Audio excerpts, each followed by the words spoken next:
Hey there, thanks for joining me, Megan the Trainer, for another segment of Megan's Movement Minute. So today I'm going to talk about motivation, or the lack thereof.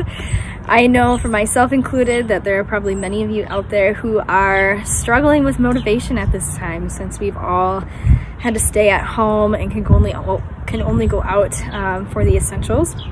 It can be really hard to find that motivation, and hopefully this may help you. So I'm going to share a couple tips and tricks and some suggestions that might help you with that. So the first thing that I'm going to talk about is set yourself some realistic goals and expectations. So this is a very crazy, wild time, so you might not be able to hold yourself accountable to those same expectations before you had to stay home, and that's okay. So the actual recommendation for activity is around 150 minutes per week. So that may sound like a lot. However, you can break that up. So it could look like 30 minutes, 5 days a week, which really doesn't seem all that much. So set yourself a bare minimum. You know what? Today, this is what I'm going to do. Or for the week, this is my goal. Whatever it is, write it down, hold yourself accountable to it, cross it off your list, and celebrate it when you can cross it off your list. Or reach out to some friends who can also help hold you accountable. Maybe they have something that you could hold them accountable to. So the second thing that I have on here to help you with motivation is really give yourself some grace and forgiveness. So again, as I said, this is a crazy time. We're all in this crazy wild boat together.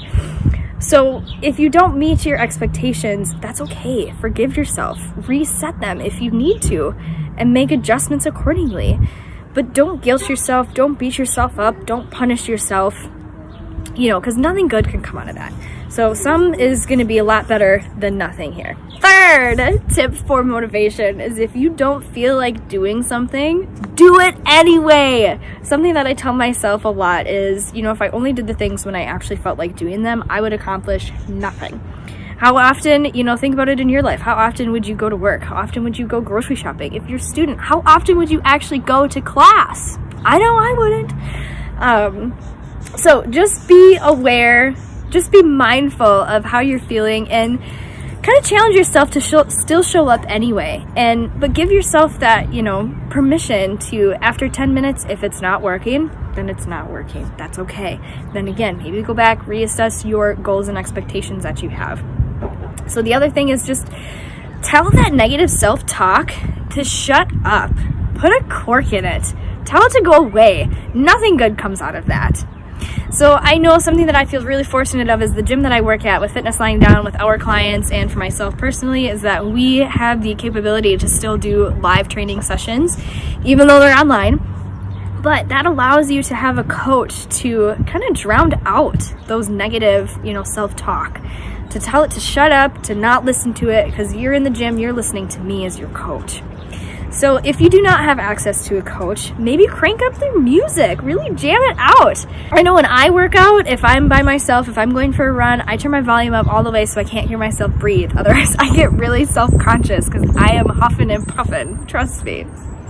So celebrate those accomplishments, even if they're really little. Find yourself a reward system. I would strongly encourage not using food as a reward, please and thank you, but find something else. Maybe watch a show on Netflix, or watch a movie that you've been waiting, to see come out. Or seriously?